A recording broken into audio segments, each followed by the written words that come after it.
abamu ku babaka ba Parliament ku ludda oluvuganya gavumenti babadde basimbye Nakakongo nga bagamba nti ttiimu evudde mu poliisi ng'ekulembeddwamu omumyuka wa Kayihura Okoth Ochola akakiiko kaleme kugiwuliriza. Bano balangidde ssaawa poliisi General Kale Kayihura okuyisa amaaso mu kakiiko kano nga bagamba nti si gwe mulundi ogusoose. And the IGP, with due respect, has been dodging this Parliament and giving this kind of explanation. And you know what is going in the country?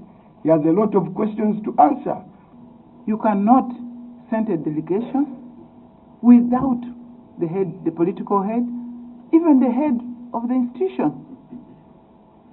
Are they undermining us, Madam Chair? Let's take it in good faith, but put a point whereby next time when we want him to appear, let him appear, let him not dodge. Uwao Kayihura aweereza obubaka obuwandiike ng'ategeeza nga bwali Nairobi gy'asisinkanya kulya poliisi yaayo kino ababaka bano tekibamatiza era nga bamu basazeewo okufuluma kakiiko. You give us his air ticket, the time he's supposed to fly out, and all those other details, and you ascertain that this is not a game. Because I think Honorable Mwanga Chivumbi, honestly, that is asking for too much. No. If the head of the institution put it in writing to the committee, I think being the first meeting, we should give them a benefit of doubt. Kayihura abadde alina okulabikako ne minisita w'ensonga ez'omunda General Jeje Odongo nga bamwe tebalabiseeko era nga kino kiwalirizza akakiiko okusooka okuwummulamu okumala eddakiika 30 nga babaka beegeyamu. Oluvannyuma bwe bazzeemu abamu ku babaka ku ludda olwabula gavumenti baganya okubyetabamu.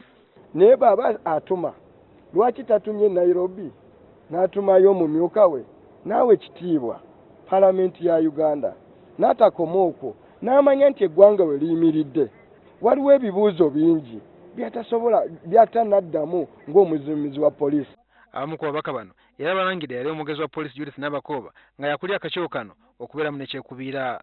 Naye namugamba nti oba oyagala okusigalemu ensa making sure nti protecting General Kayihura.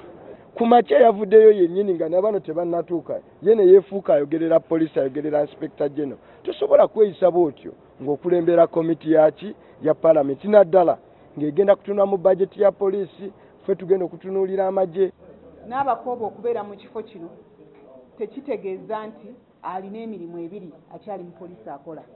Poliisi navaayo kati ndi mubaka wa Palamenti omulondo omujjuvu wa Mityana District. N'abantu b'Emityana bansuubira okubaweereza ne Uganda ensuubira okugiweereza. Okubaganya ebirowoozo wakati w'ababaka bano ne poliisi kwesigamiziddwa nnyo ku mbeera abapoliisi abali mu 4,652 gye bakoleramu.